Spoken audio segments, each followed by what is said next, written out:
I'm Dr. Leilani Alvarez. I am the head of Integrative and Rehabilitative Medicine at the Animal Medical Center in New York City. So, the Animal Medical Center is the largest nonprofit veterinary hospital in the world. And we are very busy in the rehab department. We see lots of dogs with arthritis. I use supplements every day in my practice, and I lecture frequently on this topic. So I'm very excited to be on this live event to talk about how to choose joint supplements. So let me just begin by saying that the use of joint supplements, and really all supplements, is extremely common. People tend to choose supplements before they do pharmaceutical drugs. And I have many, many, many owners that come to see me for expert advice on their pets that are having mobility disorders.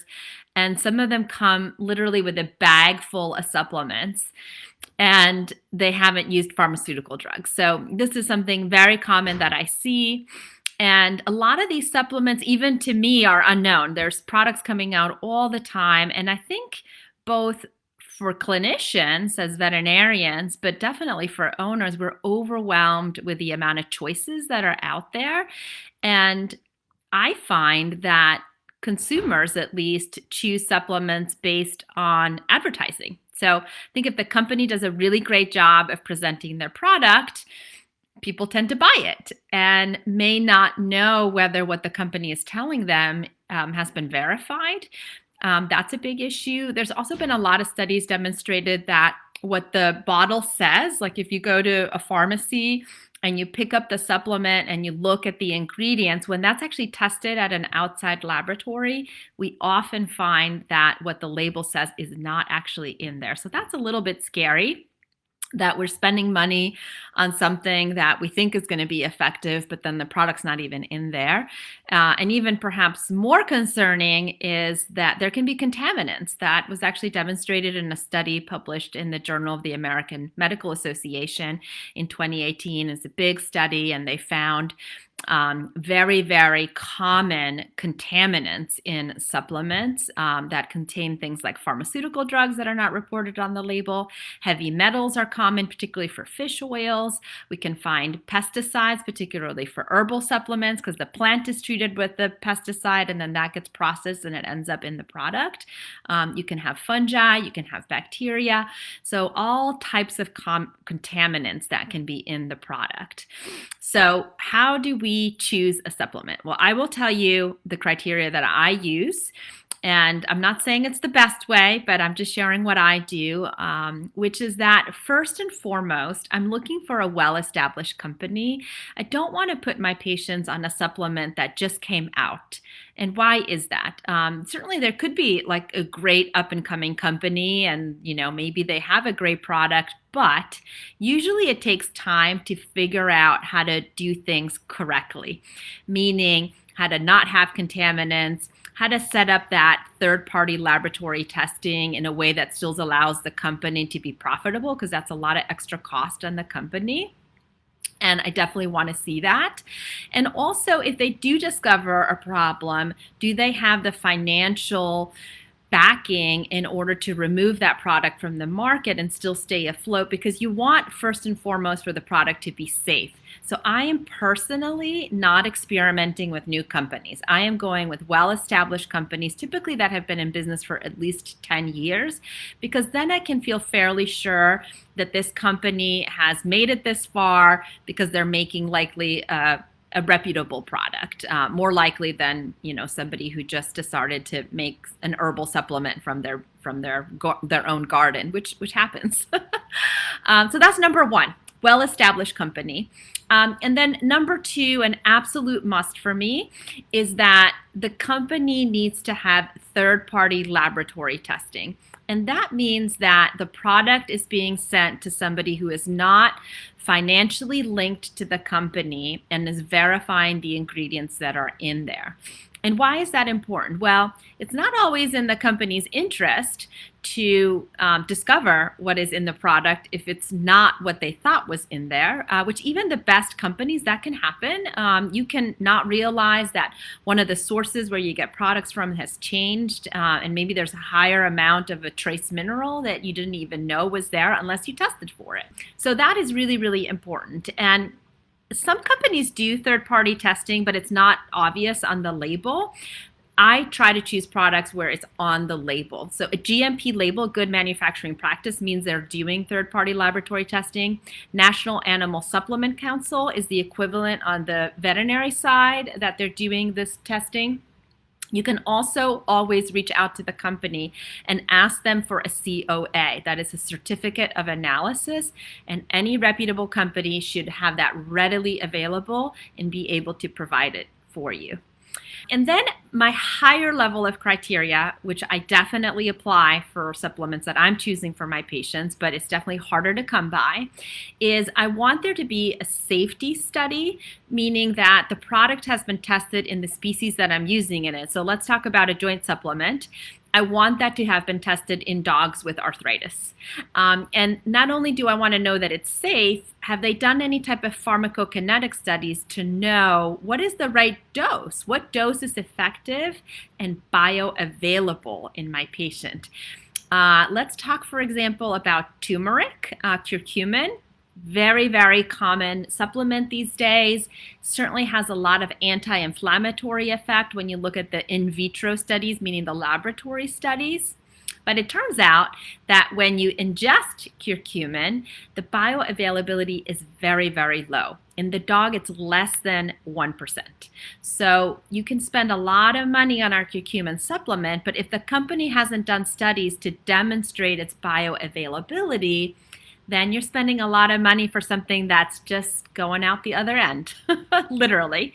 So that's just one example of why I think bioavailability studies are really important. And then highest tier is that I want the product to have been tested for efficacy. I want to know it works, because there's a lot of pharmaceutical drugs that I know that's a bare minimum. For a pharmaceutical drug, you have to have safety and efficacy studies to put the product out there.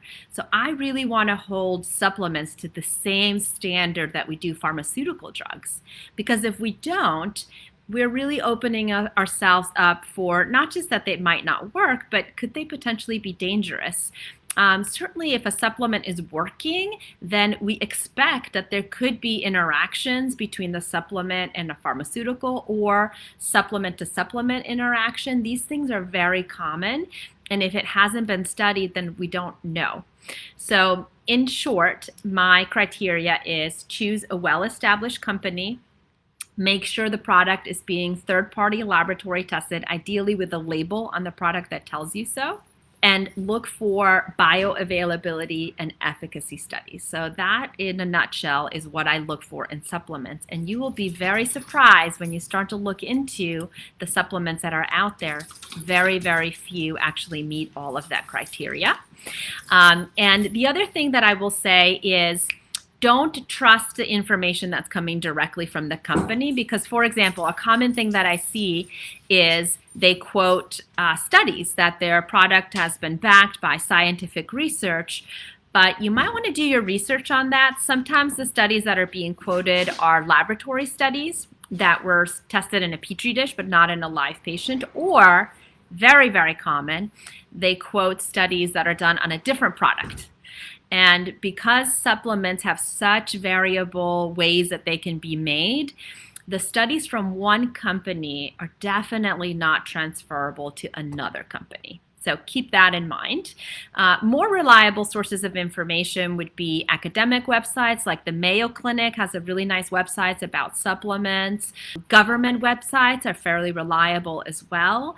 In the United States, we have consumerlab.com. It does require a monthly, a pretty low amount for a prescription, but also the NIH, the National Institutes of Health in the United States, has a website, the Dietary Supplement Database. It's free, and all the information on thousands and thousands of supplements is readily available. So this is a non-biased source of information, which I highly recommend. I'm sure Australia likely has a government source like that as well. And really most countries will have, usually through their nutrition or food related government agency, will have those types of resources available. What else? I haven't been looking at the chat here, and I've been chatting and chatting away. So let me just see if we have any comments back here. One of the questions was, how can anybody be sure that a supplement is working? And this is a great question. I ask that question to owners that come to see me because they say, oh, I'm giving this, I'm giving that. And I ask them, like, well, do you think it's working? And some of the things that are commonly reported to me is their dog has more energy, they're not as stiff, they're more playful. And I think those are really fantastic ways. If you notice a change in behavior in your dog or cat at home, I think that is a sign that things could be working. What I personally look for if a supplement is working is those studies. I'm a stickler for the research because I work in an academic research institution. We're very clinically oriented too, but we do a lot of research. And so that's what I'm looking for, is that there's a published study that demonstrates the efficacy. But I think for your average pet owner, they want to see a change in behavior. They want to see their dog being able to jump up again in the car. They want them to be able to get up and not feel stiff and that they're not limping, be able to play, to have energy for their walks, to have enthusiasm for exercise. So I think those are really good things to look for in response to a supplement. The other thing to keep in mind is some supplements can take a while to become effective. What's really nice about supplements like Antanol is that typically within just 1 to maximum 2 weeks, you're going to see an effect. Whereas some of the glucosamine chondroitin supplements, research has demonstrated that you need a minimum of 60 days, but some research has shown 90 days or even up to 6 months before you see significant differences. So it's nice to have a supplement where you can see that change a little bit earlier. But just keep in mind, because it is an oral supplement, it can take a little while, longer than, say, a pharmaceutical drug where you might see an immediate effect. What else? Will a supplement work for one of my dogs but not the other? Absolutely, that could be possible because it depends on your pet's condition. If you have a dog that has advanced arthritis and you have another dog that doesn't have any arthritis or maybe has much more mild forms of arthritis, they may respond differently. Just the way also that, if I have a headache, I might take Tylenol and it works great for me, but for another person, when they have a headache, Tylenol doesn't really help them. And so the same condition doesn't necessarily respond in the same way to the same medication. There are individual differences in response to not just medications, but definitely supplements. So definitely keep in mind, particularly the severity of the pet's condition can make a difference in their response. Here's a scenario. It's a question from an owner. I tried Antanol on my 15-year-old dog who has limited joint movement issues. In addition to that improvement, I saw that her skin has been improving. Is that a coincidence? It's such a great question because I see this all the time. And I am here to tell you it is not a coincidence at all. Antanol is a green lip mussel extract, and it's naturally rich in omega-3 fatty acids, which is what we find in fish oils, which we know are anti-inflammatory and beneficial for healthy skin.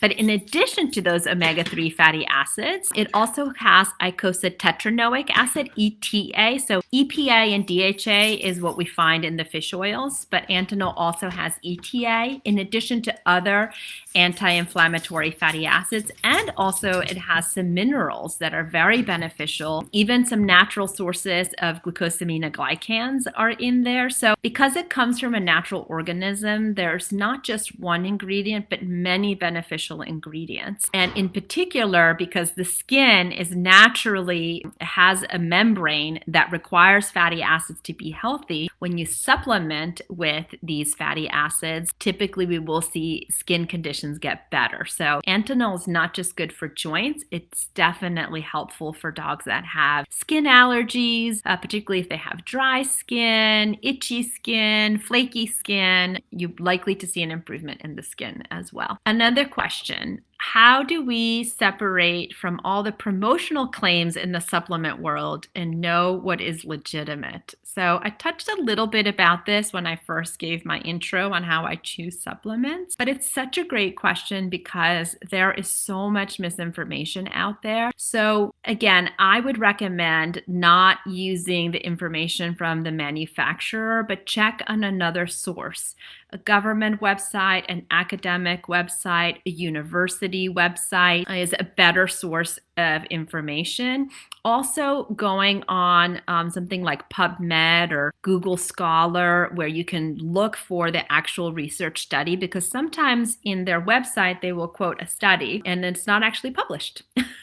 So it's good to double check because they may not be completely forthright. And, as the question is implying, it's not always legitimate information. So definitely worthwhile to do your fact checking. And let's see. So let me answer some of these questions. So Melanie Long says, so why will you see effects sooner with the Antanol? That is a really great question, Melanie. And it's because of its bioavailability. It is very, very bioavailable. And that is why we see such better results, say, as compared to glucosamine chondroitin. Glucosamine's bioavailability in dogs is only about 17%, and chondroitin is even lower at 5%, whereas Antanol has higher than 90% bioavailability. So that is why you see effects so much sooner. Jasmine is asking, when or why would I choose a natural supplement over a pharmaceutical product? That's a great question. I think owners are often choosing the supplement because they're worried about the side effects from the pharmaceutical drug. When would I choose a supplement over a pharmaceutical? When the condition that I am treating does not necessitate a pharmaceutical drug. So I don't replace a supplement over a pharmaceutical drug if I think a pharmaceutical is indicated. Let's talk about an example. I treat a lot of patients that are recovering from postoperative orthopedic surgery. Let's say like they tore their ligament in their knee and they're in pain. So I'm going to put them on a pharmaceutical pain reliever. I may also use a supplement to help support an anti-inflammatory effect in the joint, but I'm not only going to choose a pharmaceutical. Instances where I choose a supplement over a pharmaceutical is when I don't think they need the pharmaceutical. So say, for example, this dog that's recovering from knee surgery is now, let's say, a month out from surgery. They don't really need the pharmaceutical anymore, but I still want to support their joint health. That is when I'm going to choose the supplement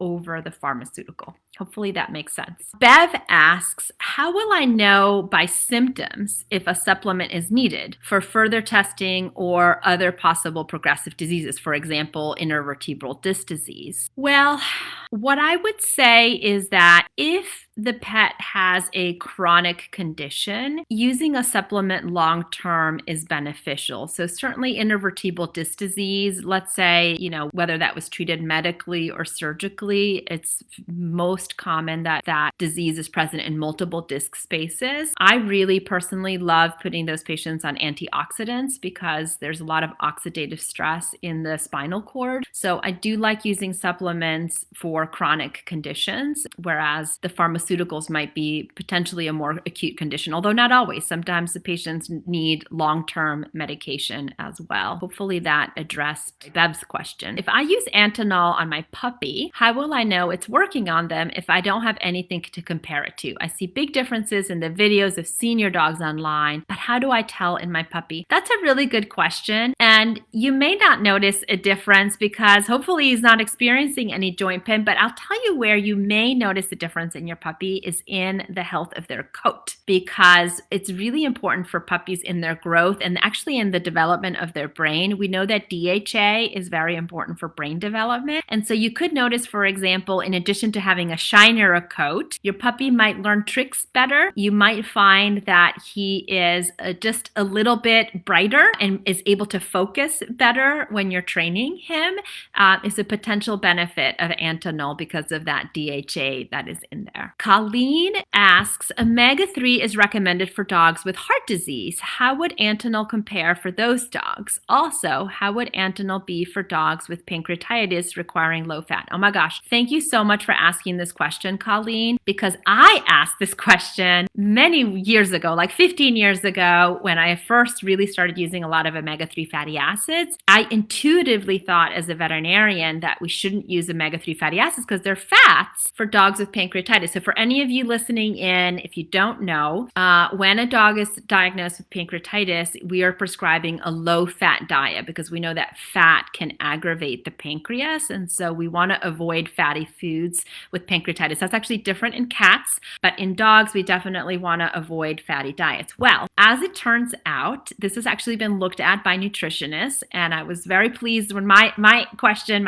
the same question that you had, I asked. And as it turns out, when you have pancreatitis, because the omega-3s, even though they're fats, they're anti-inflammatory fats, it can actually be beneficial in calming down the inflammation related to the pancreatitis. Now, these are not pets that I would start omega-3s to treat their pancreatitis, but it is not a contraindication. So if you have a patient that has had pancreatitis in their history, I would not use Antinol or omega-3 fatty acids to treat them.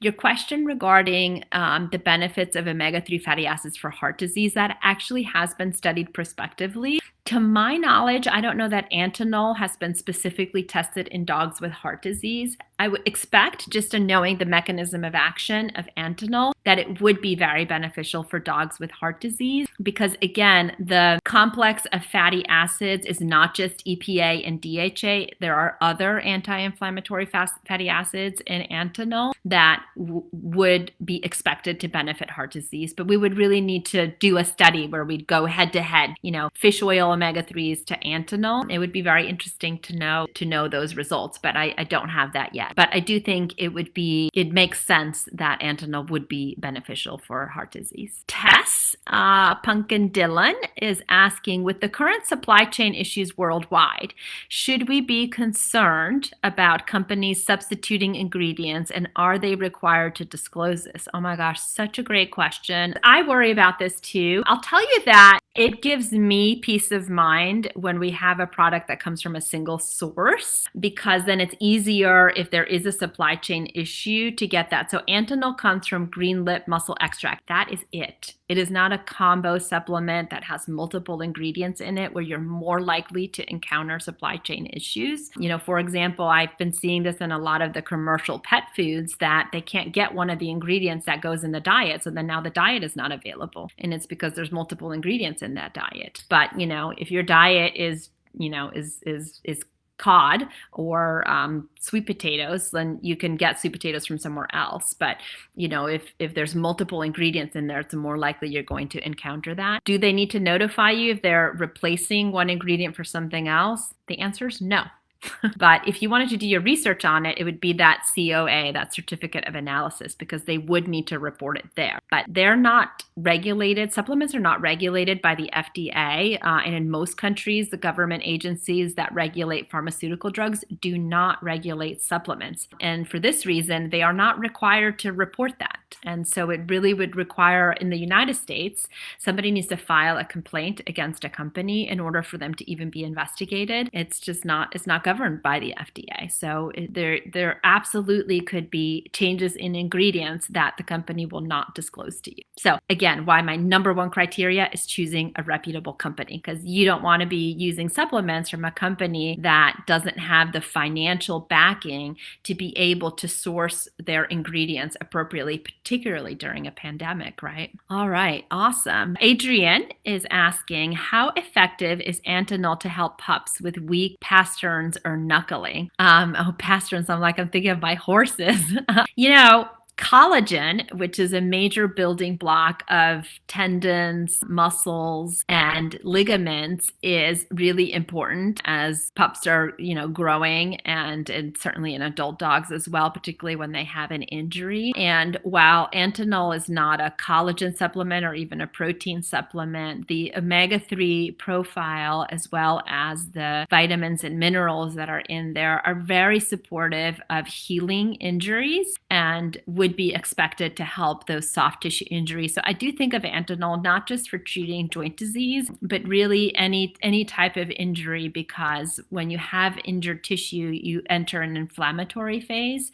And this has a very potent anti-inflammatory effect, if that makes sense. All right, I think I got through the questions so far. So I am going to go through some of the other questions that we had prepared ahead of time, and feel free to ask additional questions as I'm going through this. So the other question that I had here is, as a newer dog owner, do I need to consult my vet when starting my dog on supplements? The answer is yes. If you are starting your dog on a new supplement, I highly recommend that you always talk to your veterinarian, because your dog or cat may have specific medical conditions. There are some contraindications, and we can talk about some of those, but supplements are not, you shouldn't think of them as being safe because they're natural. This is a common misconception. People think supplements are safe or safer than pharmaceutical drugs. I would say that because companies are not required to report what's in there, they're not required to do safety studies, they're not required to do efficacy studies, it's potentially more harmful. The reason why people are afraid of pharmaceuticals is because we know their side effects.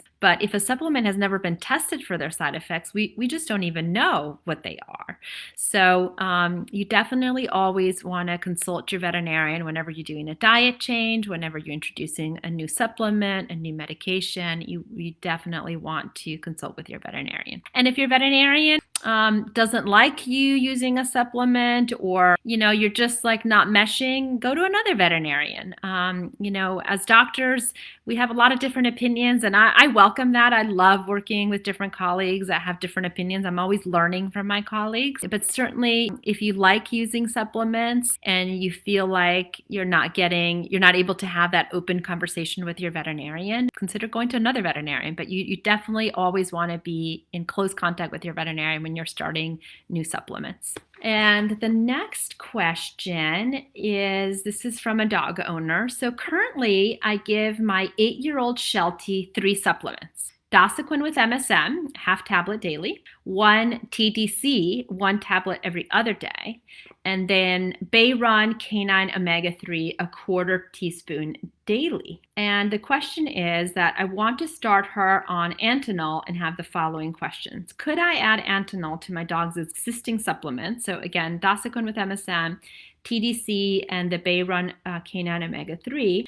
Would it be okay to add Antinol? And if not, what should I give my dog? I am considering changing from the Dosiquin MSM to the Dosiquin Advanced because of my dog's advancing age.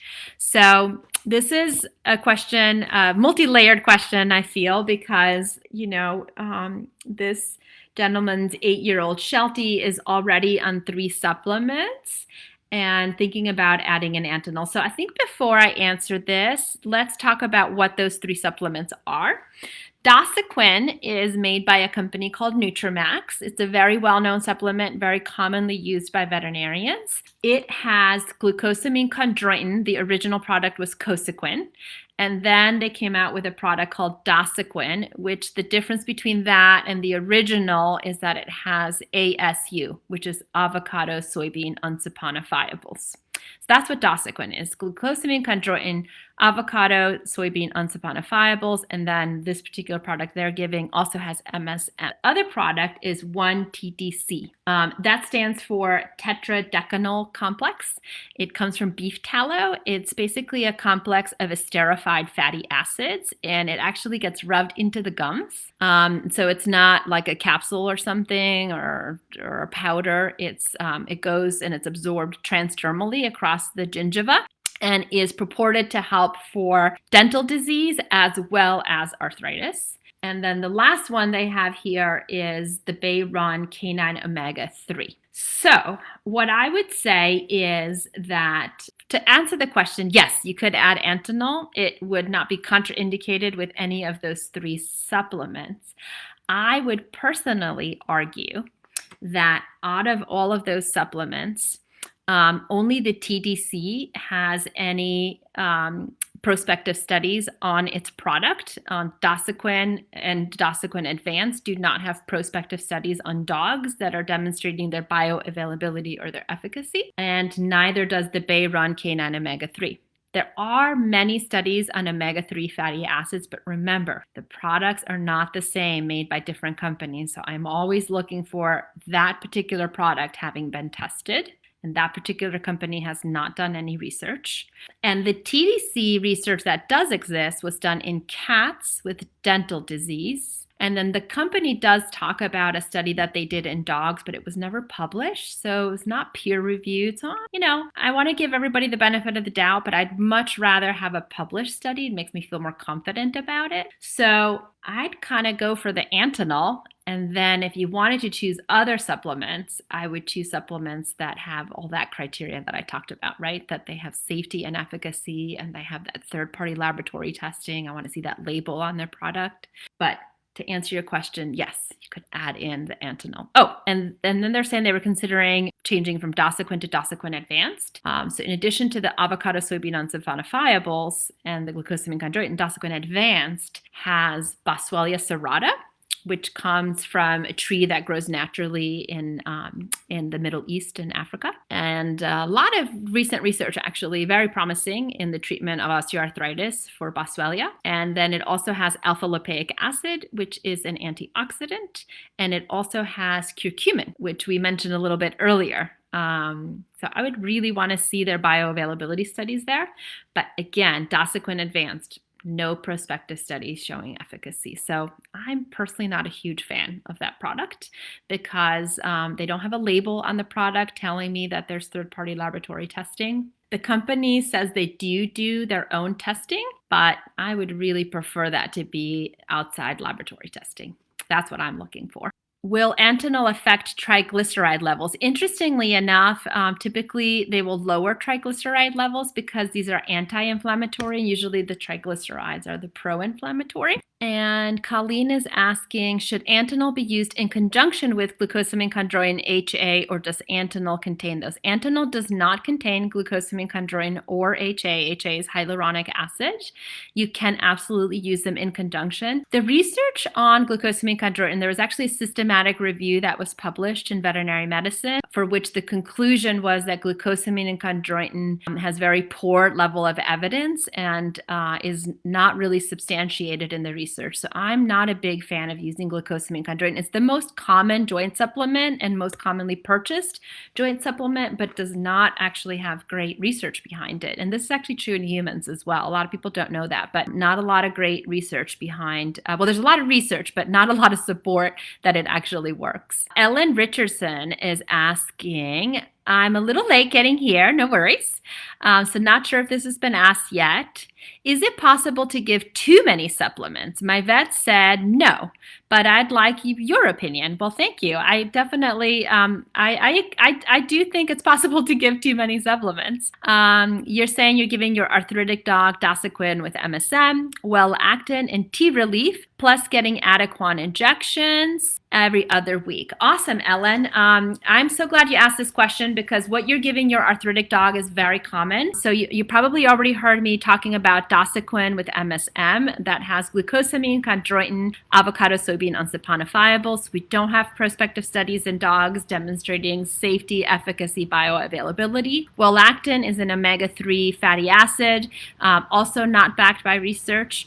T-Relief is a homeopathic gel, or I don't know if you're giving it orally, but that's a homeopathic that has arnica and many other homeopathic formulations in there. I do use T-Relief for our post-op patients, but not otherwise. Certainly very benign to give. I don't think you're giving too much with those, but I would argue that the supplements you're giving right now are not backed by rigorous scientific research. That would be the main thing that I would encourage you to do, is to add in supplements that have more scientific backing.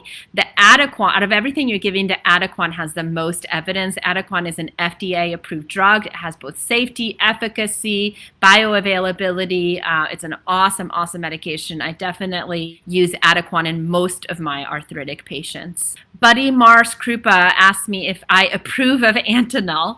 I'm not one to endorse products, but I do approve of Antanol in that Antanol has safety and efficacy studies. They have third-party laboratory testing. They're actually in the process of getting a NASC label, which is the National Animal Supplement Council. It's the equivalent of good manufacturing practices. It's the highest level. It's basically reaching like an FDA approval for a pharmaceutical drug, which is the highest level that you're looking for. So yes, I do approve of Antanol. Dr. Leilani, one question from Bev, a big hire. Do you use supplements with adjunct therapies like acupuncture, swimming, etc.? Oh, awesome. I'm sorry I missed that question. Yes, absolutely. In fact, it is very well documented both in humans and in dogs and even in cats that multimodal approach to managing osteoarthritis is the most effective. So I'm very rarely doing just one thing, and definitely using supplements together with your physical medicine. So that would be things like acupuncture, physical rehabilitation, swimming, going out for regular exercise. So I recommend moderate level of exercise. So usually about 60 minutes total per day. I know that sounds like a lot, but there was an amazing study that was published on dogs with hip dysplasia, and they compared the dogs with hip dysplasia, and this was advanced hip dysplasia, dogs that walked 15 minutes a day total per day versus dogs that walked 60 minutes or more per day. And guess who had less limping? The dogs that were walking at least 60 minutes a day had a reduction by 30% of their lameness scores. So that's pretty impressive. It tells you a lot about how joint health works. Joints are happiest when they're moving. Immobility is the enemy of arthritis. So you want to be moving. So definitely combining supplements together with regular daily low impact exercise like swimming is wonderful. As well as things like acupuncture, which has been proven to help particularly with chronic pain relief, is absolutely fantastic and what I recommend for my patients. Let's see here. Rachel Mayer. I know Rachel. I'm so happy to see you, Rachel. Says, hi, Dr. Alvarez. Thank you for all this great information. For those of us veterinarians working in rehabilitation, we often use a multimodal treatment approach with our patients. We were just talking about that. Awesome. Different modalities, plus minus pharmaceuticals, plus minus supplements. When it is difficult to know exactly what combination of treatments is responsible for a patient's progress, how do you justify the cost of adding a supplement to an owner? Wow, such an awesome question, Rachel. And I'm so glad that you're a veterinarian now. Rachel used to work for me as an assistant at AMC, so she's very dear to my heart. This is a great question, and owners sometimes when I make my recommendations, my multimodal recommendations, they'll say, well, shouldn't we just start one thing so that we know what's working? And my answer to that is understanding how arthritis works. It's a very complex inflammatory disease, and it does not respond typically to single agent therapy. So you're much better off doing a multimodal approach. The answer, I think, to the client who is spending a lot, let's say on rehab, maybe on a diet, maybe acupuncture, how do you justify the additional cost of the supplement? I think the question that I ask my owners is, what is your goal in therapy? Is it that you want your dog to be able to resume daily walks, or would you like the dog to be able to go hiking again, or are you looking for them to be able to jump up on your bed? It depends what level of activity we're looking for in our patients to determine how much do we want to invest in their therapy. So I think it's okay if you've instituted a multimodal approach and the owner's concerned about additional costs to just start with a few things, never one thing, because I know it doesn't work, but let's say we start with 3 things and let's see how the patient does. And if we're satisfied and we're meeting our goal, then I think we're golden. But if we're still hoping to see more activity from our pet, we're still sad that they have trouble with the stairs, maybe it's worth trying the supplement and seeing if that's what makes the additional difference. So that's how I present it to owners. I'm never one to push like you have to do this. I always present a variety of different options, and not everybody responds the same. So some dogs may respond to maybe a physical medicine and one supplement and a diet change, whereas another patient might need 5 different things. And I think it's okay to start with a smaller plan, particularly if there's a financial concern, and then add more until you get to the place that you want to get to in your goals. The next question is from Melanie. Do I have an opinion on Myos? Oh my goodness. Well, I know Myos very well. I was actually just sharing with Tom that I was using Fortitropin before it was bought by Myos, and before it was, now the name of it is Canine Muscle Formula. I first started using it in 2015, so I'm very familiar with the product. There's an awesome study that came out of Kansas State University on that product where they looked at post-op TPLO dogs. Very well-conducted study. They basically demonstrated that the dogs that received the Fortitropin, which is an egg yolk-based supplement that is meant to inhibit myostatin. So myostatin is a growth hormone that when it's in higher levels, it actually causes muscle atrophy. So if you inhibit myostatin, potentially you can get muscle growth. In that study, they showed that the dogs that got the muscle formula, they did not atrophy, which you expect dogs post-operatively to atrophy. And the dogs that got the placebo control did atrophy. So that's pretty cool, I think, to have that finding. I'm very curious to see other studies on the product. We studied Fortitropin, the canine muscle formula, at the AMC. My resident, Carrie Britt, published the study. It was published last year in Frontiers. And we looked at healthy dogs to see the effect of Fortitropin on myostatin in dogs.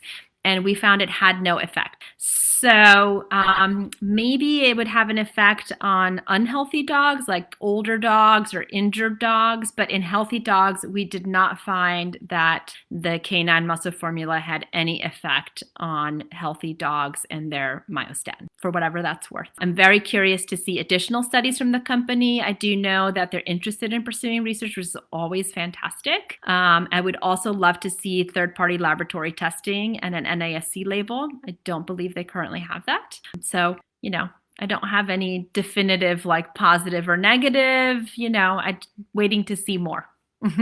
Tom said, I love your comments about bioavailability. Can you give any examples on products? Yeah, so the example that I gave was on the curcumin. Curcumin is often now showing up in joint supplements, and it has extremely low bioavailability, less than 1% bioavailability in dogs.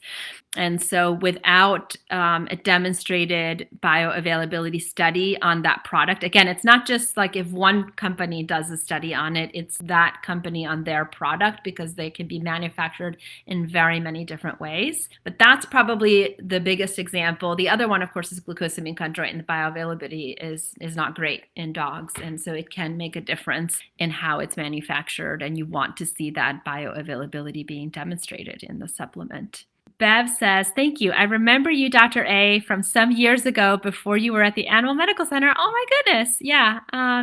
You diagnosed my Sealy ham when others could not. Aw, that was 2 Sealies ago. Oh, can I get an appointment with you without a referral? Yes, of course you can. Oh, that's so sweet, Bev. I am nervous about some symptoms with my present Sealy, and she is in performance sports. Yes, so I'm so sorry that you're having those issues, but I would love to see you.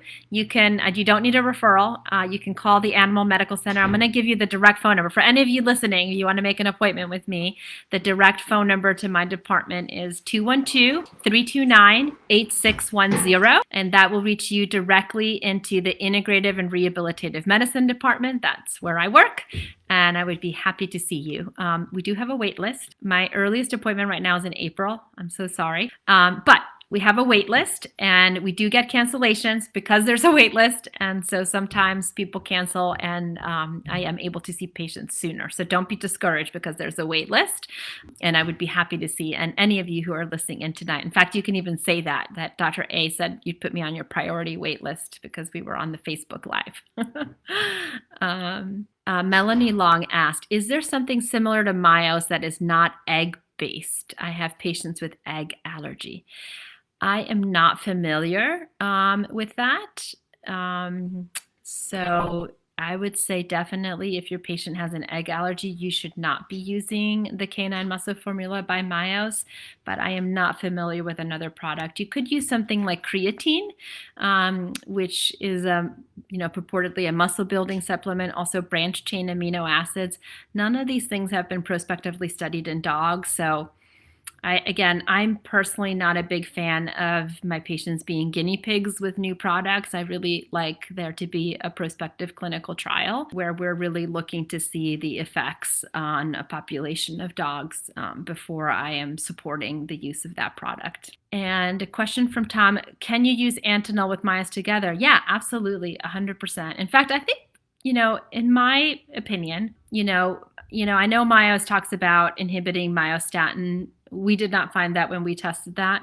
However, because it does come from egg yolk, it is naturally rich in omega-3 fatty acids. And I do think that that is one of the reasons why people do see benefits from Myos. The way that Antinol is formulated is pretty different. Again, we talked about how it has the icosahexatetranoic acid, and it also has some vitamins and minerals in there. And you can absolutely use Antinol together with the Canine Muscle Formula. No issues there. Another question, how do I feel about CBD in dogs for arthritis? Oh man, you guys are asking the best questions. I have to tell you that it is very rare if I ever suggest to an owner, we should try CBD for your dog. They get so excited. It's like, if I say to my pet owners, I'm like, oh, we need to put your dog on a pain reliever. They're like, really? Oh my gosh, I'm worried about the side effects. But CBD, it's like, that sounds amazing. That's great. Let's do it. It's very popular. I get a lot of patients that come already on a CBD supplement. Veterinarians used to be afraid to prescribe it because it actually was not legal before. It is legal now. I do like CBD. There's a lot of wonderful research that is coming out now. Same as the other supplements that we're talking about. The products are absolutely not equal across the board. Very few companies are doing prospective research on the CBD. There is a huge variation, particularly in what are called the terpenes. So these are the polyphenols that are in the plant, and they actually have their own therapeutic effect.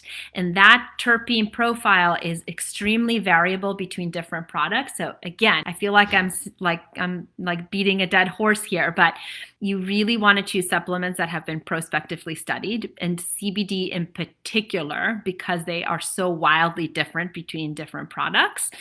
The only company that I'm aware of that has prospective clinical trials, both for safety, efficacy, and pharmacokinetics, is Elivet.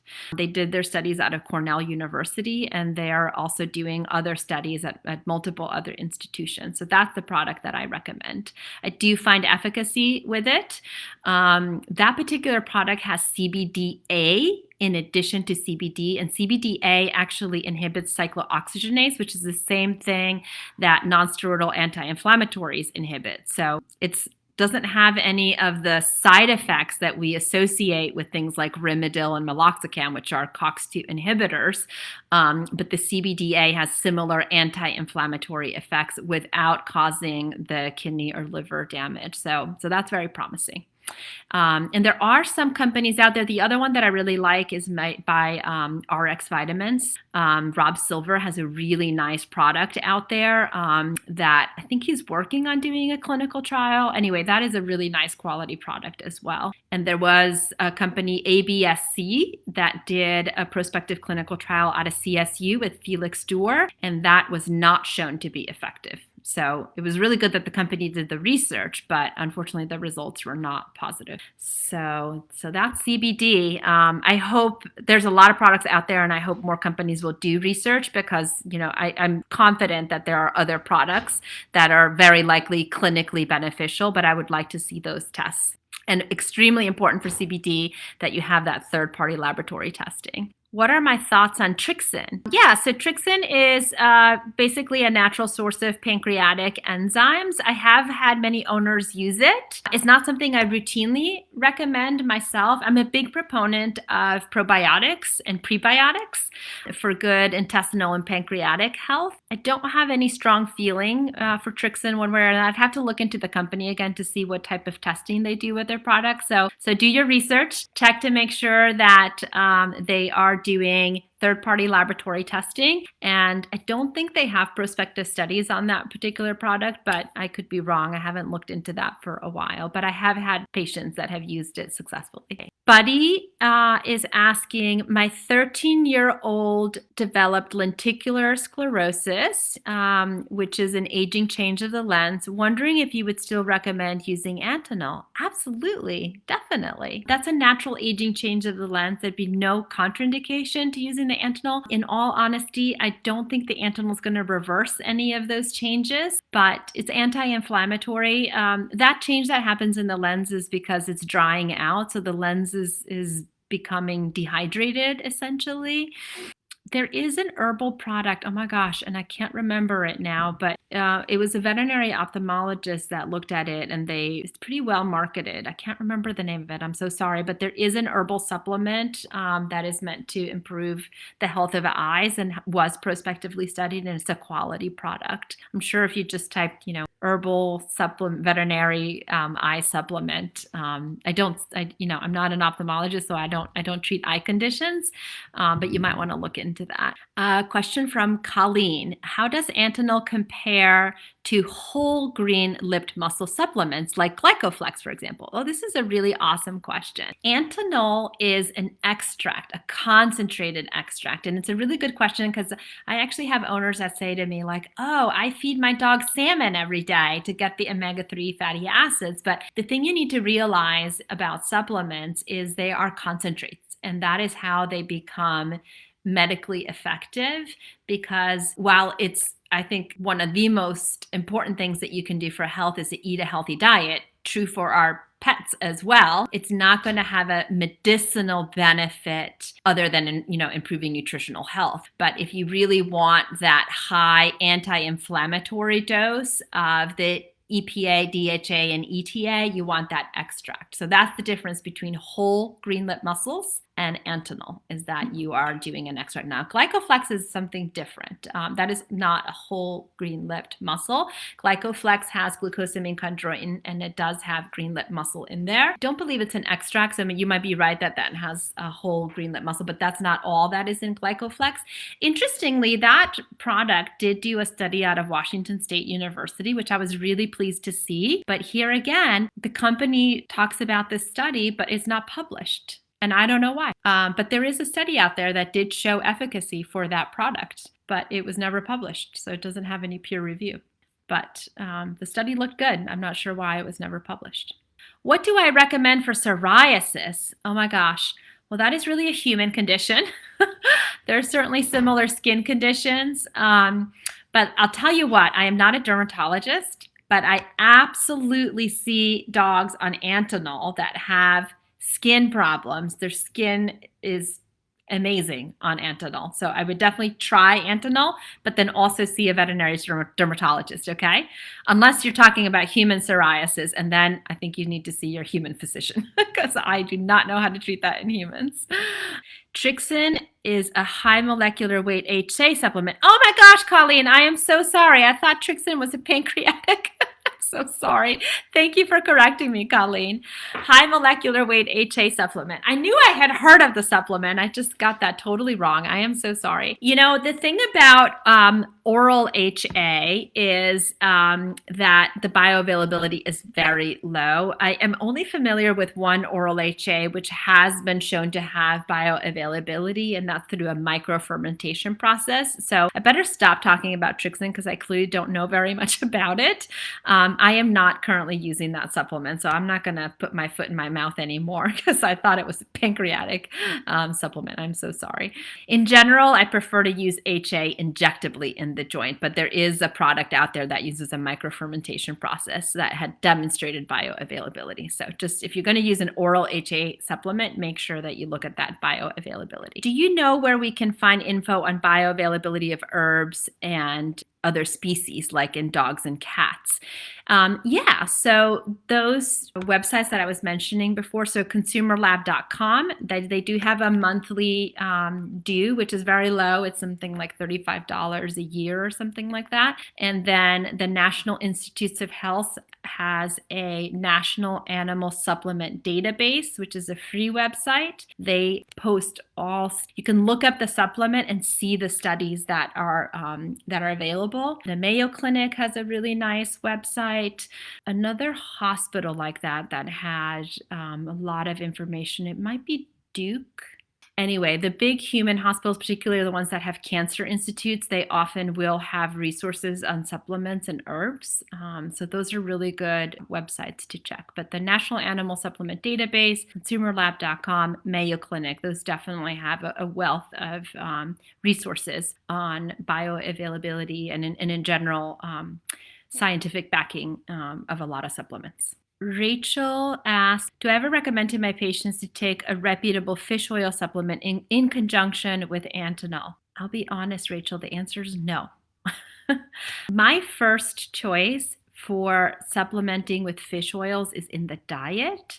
And that's because that is what the scientific literature shows. So while omega-3 fatty acids, people always talk about how, there's a lot of research behind improving osteoarthritis in dogs, is true, but those studies were supplemented in a fortified diet, not as a separate oil supplement. So my first choice, if I want to supplement with omega-3 fatty acids, is to put them on a prescription joint diet, which is fortified with omega-3 fatty acids, and then I will add Antinol as a separate oral supplement.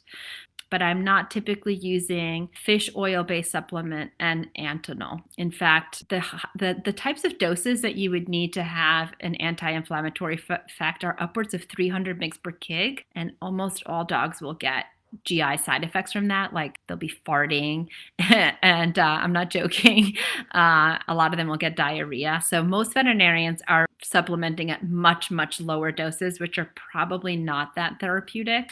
Whereas the Antinol at the dose recommended by the manufacturer will be effective, and you won't see those GI side effects. So I'm not usually using them together. It's not wrong to do it, but I'd rather, if I'm going to supplement omega-3s, I'm going to do it in the diet, and then I would add Antinol on top of that. Thanks, you guys. Really, really awesome questions. I really appreciate all of the questions. All right, guys. Well, thank you so much, and you can send additional questions. You can email contact@vetspets.com. That's VETZPETZ.